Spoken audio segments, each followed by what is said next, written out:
Here are a few examples. Reddit's fascinating stories of the most expensive financial mistakes. You money burned. Bought a house without any preparation. When I was 28, I decided it was time to get my own place. It was a trendy place in the center of town, an apartment with a view that seemed perfect. The problem?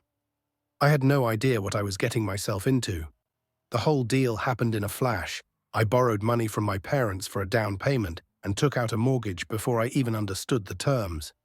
It took all my savings, and 6 months later the bank raised the rate, and my salary was barely covering the payments. I realized I was financially exhausted when I urgently needed money for repairs. There were no plumbers or cabinet makers willing to work for free, and I was faced with huge bills I was not prepared for. I ended up selling the apartment at a loss and going back to renting. This experience cost me tens of thousands of dollars and a ruined relationship with my parents, to whom I was never able to repay the loan. To this day, I blame myself for this haste. You FOMO investor. I invested everything in crypto at the peak of the hype. It happened a couple of years ago when everyone was talking about cryptocurrencies. I saw how people I knew hit the jackpot and earned huge sums in a matter of months. I didn't want to miss the chance. It seemed like my path to wealth.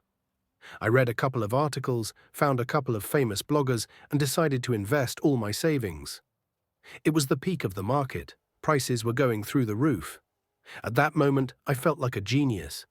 The charts were growing. My account in the app looked like I was about to become a millionaire.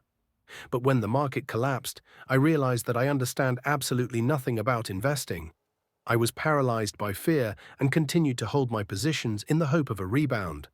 In the end, I lost 85% of my investments, and I had to take the rest to pay off loans. This experience taught me that before investing, you need to understand what you are doing and not believe every blogger's forecast.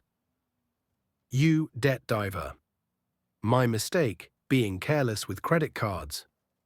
When I got my first job, I thought I could buy anything I wanted with credit cards. My first purchase was small: a new phone, then a laptop, a weekend getaway. Soon my debts became so big that I couldn't pay them off at once. I had 3 credit cards with limits, and I paid the minimum payment on each one, hoping that I would soon be able to pay them all off. But over time, the amount of money began to accumulate like a snowball. 2 years later, after several missed payments, the bank sued me. I found myself in a debt hole with debts exceeding my annual salary. To pay off all my debts, I had to change jobs to higher paying ones, give up vacations for several years, and give up all unnecessary expenses. I finally paid off all my debts, but this mistake became one of the worst lessons in my life. You too good. To be true. The scam I invested all my money into. At 32, I thought I was experienced and cautious, but I came across an offer from an investment company promising fantastic returns. Their website was impeccable. The managers were incredibly convincing. They offered to invest money on exclusive terms that were supposedly only available to the chosen ones. I invested everything I had in savings there, and even took out a small loan for more income. For the first few months, I actually received payments, and I believed that I had made the right choice. But one day, the payments stopped, and all my calls went unanswered. It turned out that it was a pyramid scheme, and I fell for the scammers. I lost all my savings, and it turned out that there was no way to get my money back. I still can't forget how this mistake destroyed my self-confidence and taught me to be distrustful of anything that looks too good to be true. You fancy living, spent it all on a luxurious lifestyle I never thought I had. When I turned 26, I got my first high-paying job. In my city, it seemed like a lot of money, so I decided I could finally afford to live it up. I rented an expensive apartment, bought a car on credit, signed up for a luxury gym, and started spending money on designer clothes and restaurants. I felt like a celebrity until I noticed that I was living in the red every month. Eventually, when I lost my job, it became unbearable to pay for it all. I found myself in debt and even lived with a friend for a few months because I could no longer afford the rent. I had to sell my car, give up all my luxury expenses, and start over from scratch.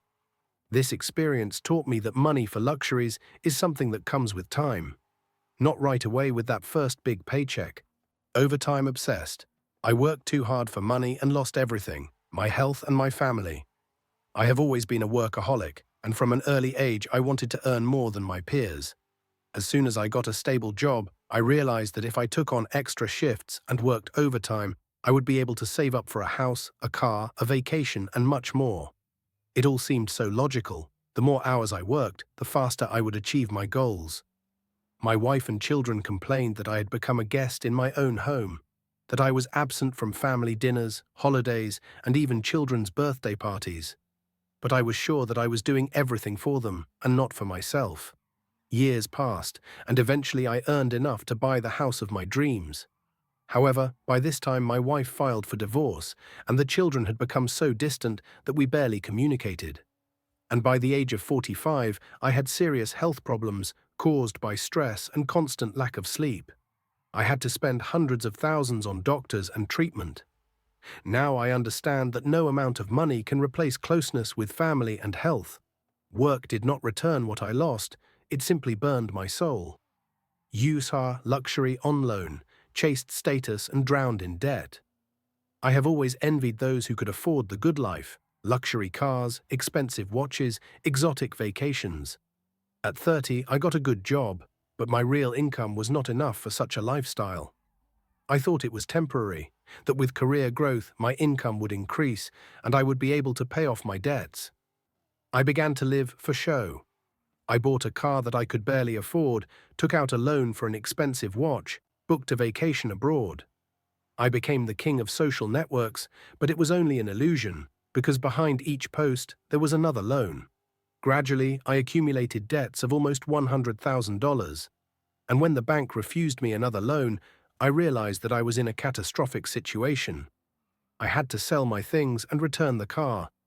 It took several years to pay off all my debts, and I still live with the knowledge that the pursuit of status cost me many years of financial stability and peace of mind. You charred investing blindly. I invested all my savings in a friend's startup that burned out. I was 29 when a close friend of mine decided to launch a startup related to eco-friendly products. It sounded inspiring, and he was sure that he had found a gold mine. He convinced me to invest almost all my savings, promising huge profits. I had known him since childhood and was confident in his talent, so I did not even think to consult with professionals. But the project failed within a year. It turned out that the market was already oversaturated with similar products, and our startup could not withstand the competition. Along with the money, I lost my friendship. He felt guilty, I felt disappointed, and instead of supporting and helping, we became strangers. I learned one thing from this: even the best friends are not worth the financial risk if it is unjustified. First, think about the consequences, and only then about the support of friends. You charter college debt nightmare. Got into an expensive university, but the job didn't pay for it. After high school, I got into one of the best universities in the country. It was a private school with a huge reputation, and I always dreamed of studying there. However, tuition was more than I could afford, so I had to take out a huge student loan. I was sure that a degree would open the doors to all the top positions for me and that I would quickly pay for my education. The reality was much harsher. Immediately after graduation, I realized that the job market is not that simple.